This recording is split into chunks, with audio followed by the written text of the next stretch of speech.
But Cambridge Analytica had access to the SCL database. So I believe once the company was rebranded that there should have been at least no access between those two companies except for the contractual obligations that you're discussing, although I don't believe up until that point that there was a difference between the SCL group and the Cambridge Analytica database. Now, that would be slightly concerning when we're talking about the difference between commercial and political and defense work. Oh.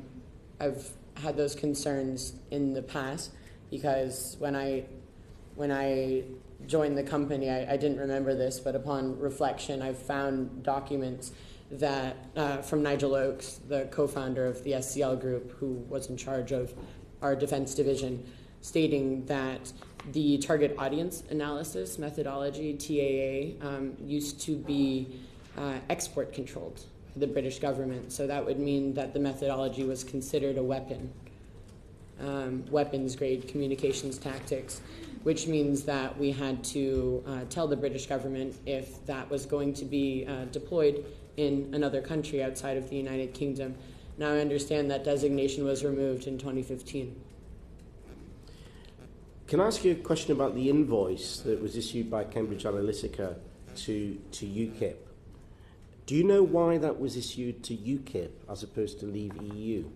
Yes, so Leave EU didn't have any data yet in the beginning because it was just a campaign. So we went to UKIP where, they were participating in our meetings jointly with Leave EU executives in order to find some data to begin working on. And that was the UKIP membership data and the survey data that was provided to us for the phase 1 piece of work. But the intention was that the work that you were doing was relating to a pitch to work for Leave EU. Yes, sir. Thank you. Thank you. Just to clarify on what you said there about the target audience analysis work, that was part of the proposal that was put together for Leave.eu, that's correct? Mm-hmm. So what you're saying is that the proposal was for Leave.eu to use what you call weapons-grade communications techniques against the UK population?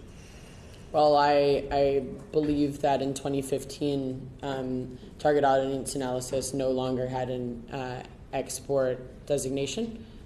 I don't know at what point that was dropped off, but I believe that it still existed in 2014 when I joined the company. What do you mean by export designation?